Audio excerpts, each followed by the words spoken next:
どうもよろしくお願いします。高倉和也です。ゴジラ映画の見どころを語る動画、ゴジラ映画ここを見て、今回もよろしくお願いいたします。今回は、今こそ見よう怪獣送信劇ということでですね、昭和シリーズにおいて東宝怪獣が集結したこの映画なんですけれども、実はですね、結構見どころの多い映画だと思うんですね。まあね、ゴジラファンであれば、いやいやいやと見たことありますよと、もちろん知ってますよっていう人もたくさんいらっしゃると思うんですけれども、まあ今ですね、改めて見てみると、ここって結構すごいよなとか、ここが意外と面白いなという、そういう部分があると思うんですね。まあ、そこで、いくつかある見どころのうちですね、今回は出演怪獣の豪華さ、当時の近未来描写、そして怪獣と人間の関係性という、この3つのテーマでお話をしていきます。ということで、最後までよろしくお願いいたします。では、まずは最初のテーマ、出演怪獣の豪華さについてですね。怪獣送信劇には東宝怪獣総勢11体が出演しているんですけれども、まあね、僕くらいの世代、平成 VS シリーズあたりがですね、直撃している、幼稚園、小学校ぐらいにもう VS シリーズの映画見まくりましたみたいな、そういう世代以降ですとですね、まあ、言っても過去の映画ですし、このね、怪獣たちが揃って出演するっていうことに、そんなに驚きというかね、特別さを感じにくいと思うんですけども、改めてね、考えてみると、このメンツというか、この怪獣たちが一つの映画に揃って出演しているのって、かなりね、特別な豪華なことだと思うんですよね。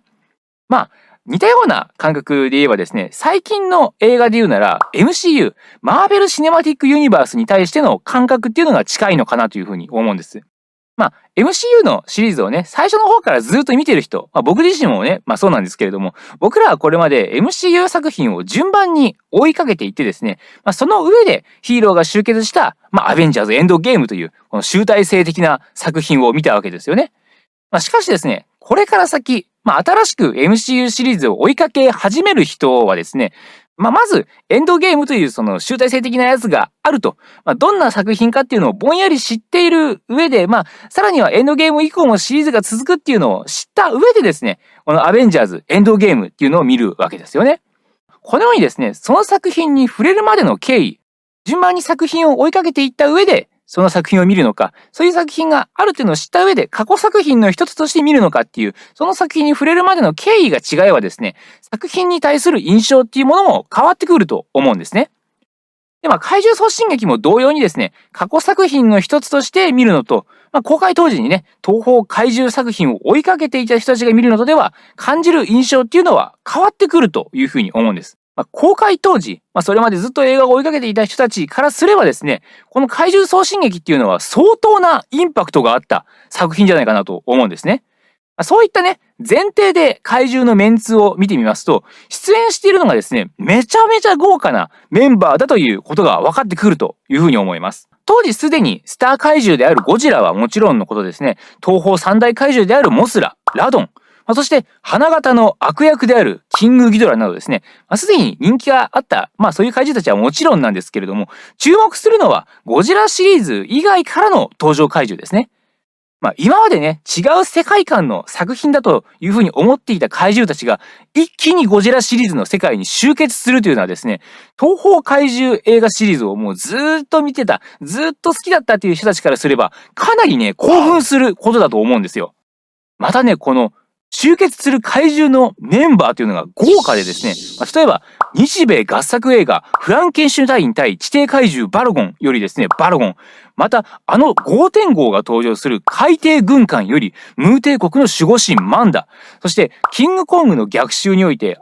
キングコングとタイマンで戦った怪獣ゴロザウルス、そして大怪獣の名をタイトルに冠した大怪獣バランよりバランと、それまでの東宝怪獣特撮の主役級、あるいは印象的な敵役っていうのが軒並み登場しているんですね。なぜかね、髭を剃られてしまっているとか、あれあなたそんな顔してましたっけ、角もなくなってませんかみたいなね。やつとか、ね。なんか遠くから映したシーンしかないよねって。もうちょっと近くで見たいんだけど、なんか遠くからしか映す映像しかないよねみたいなやつとかね。そのせっかく別シリーズから登場したのに、そういう別作品の登場怪獣同士で出番を取り合ったりとかね。バラゴンって言われてるのに、俺だよ、ゴロザウルスだよみたいな。ね、そういう登場場面の取り合いみたいなね、こともしてますけど、ごたごたはありますけどね、いっぱい出てきてる。まあね、たくさん出てはいるんですよ。うん。まあなんかね、名義貸しみたいなね、もんですかね。一応ちょっと名前だけいいっすかみたいな。バラゴンさんちょっと名前だけいいっすかバランさんちょっと名前だけ貸してもらっていいですかギャラを払うんでみたいな感じで、まあ結構たくさんの怪獣がね、まあそれだけ出てるということですね。まあ、またね、そのシリーズ以外の作品からの登場怪獣だけではなくてですね、ゴジラシリーズ2作目に登場したアンギラスが13年ぶりに登場するっていうのをですね、まあ初期のキャラクターがね、復活するという、かなり熱い展開ですよね。しかも単に復帰作っていうわけではなくて、やたらとこう体を張ってる感じもします。だいぶ気合が入ってるというかね、アンギラスくんかなりこの怪獣送信劇復帰作にかけては、かなり気持ちが乗っかってきているというのが感じられるわけですよね。もしかしたらね、ここでこうね、何でもやりますみたいなアピールをしたせいでね、この後の昭和シリーズでは、ちょっとね、流血沙汰が増えてしまったという、こともあるかもしれませんけども。あれ、アンギラスさん、あの時何でもやるって言いましたよね。じゃあちょっとそこのガイガンさんのお腹の回転のこぎりに頭突っ込んでもらえますかあれ、アンギラスさん何でもやるって言ってましたよね。じゃあちょっと、偽ゴジラさんに口を裂かれてもらってもいいですか何でもやるって言いましたよね。はい、わかりました。アンギラス君苦労してるなという感じもしますけどね。まあ、この他ですね、前作であるゴジラの息子に登場した、まあ、いわば最新の怪獣ですね。ミニラとクモンガも登場して、まあ、新しいファンから古参ファン、そして東方怪獣映画のね、全体のファンまで幅広いファン層にアピールをした豪華なキャスティングということが言えると思います。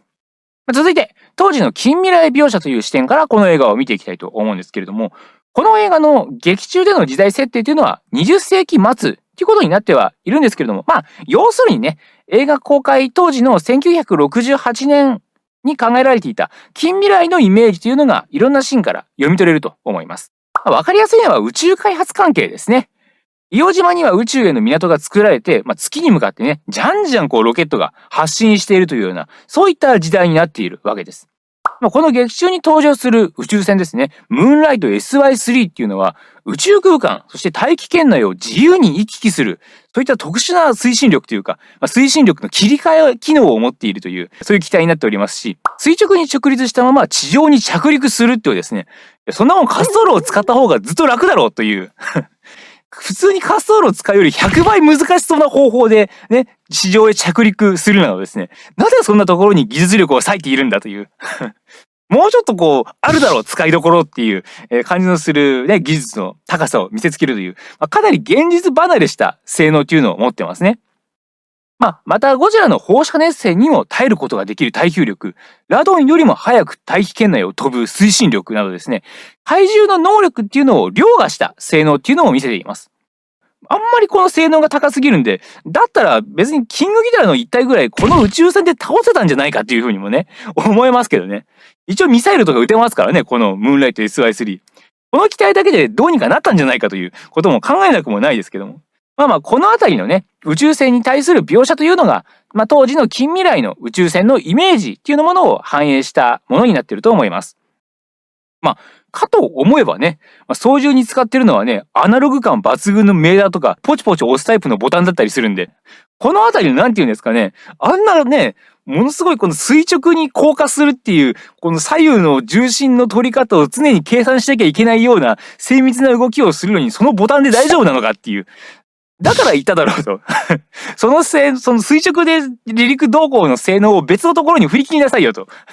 操縦しやすさとかをもうちょっと考慮してくれという感じもするんですけども、このあたりのね、レトロ感とこう未来感のアンバランス加減がね、今見ると結構面白かったりとかします。またですね、別のシーンでは、キラーク星人に操られて死亡した大谷博士っていう人物がいるんですけれども、この博士の体から電波受信機を見つける場面でですね、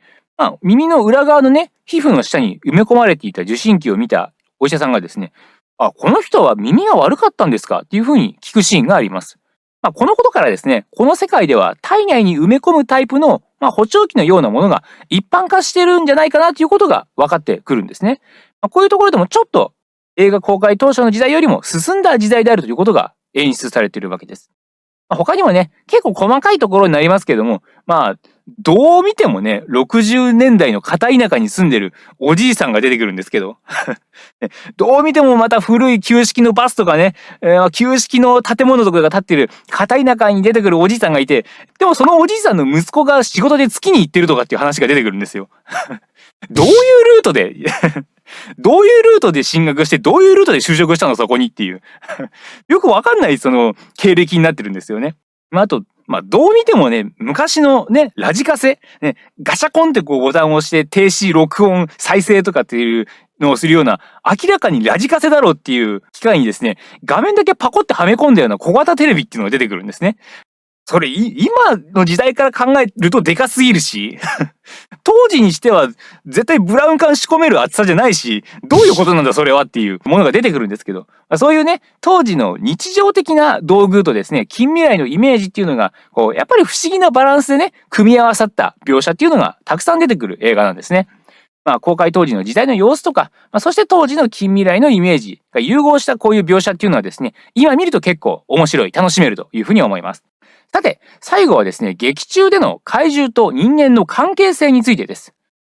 この映画における怪獣たちは怪獣ランドと呼ばれる、小笠原諸島の島で人類によって管理されて暮らしています。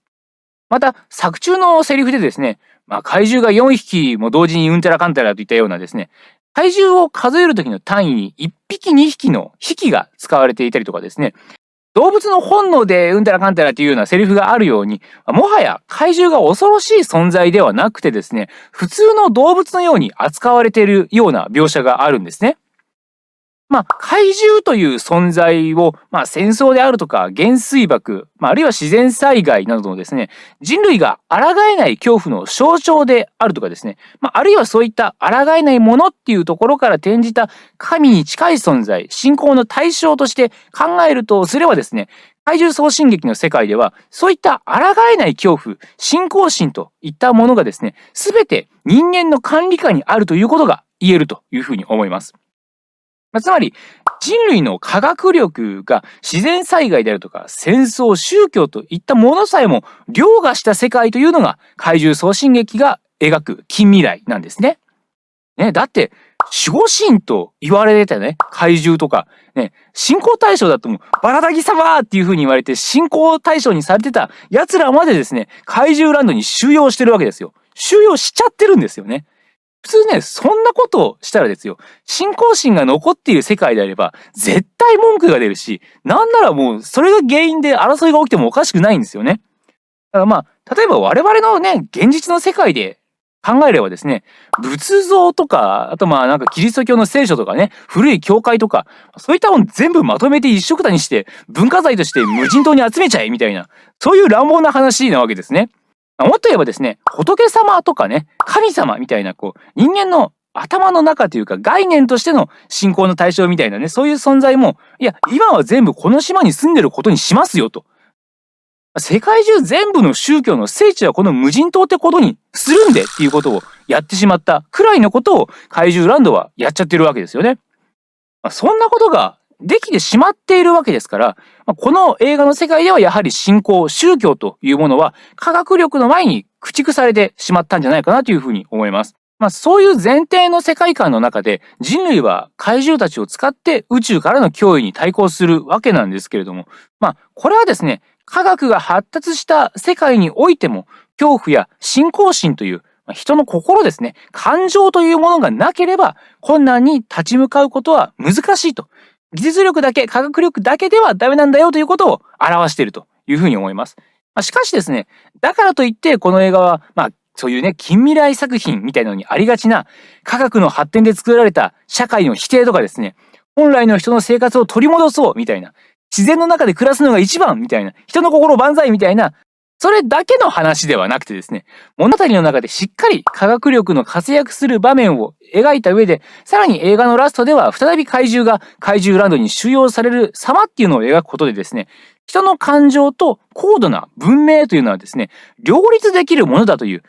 単なるディストピアものにとどまらないようなメッセージ性というのも持っている、そういった映画じゃないかなというふうに思います。ということで、今回は怪獣送信劇の見どころについてお話をいたしました。動画へのコメントでですね、ぜひ皆さんが怪獣送信劇を初めて見た時の、感想なんかもね、教えていただけると嬉しいなというふうに思っております。というわけで、ゴジラ映画ここを見て高倉和也でございました。どうもありがとうございました。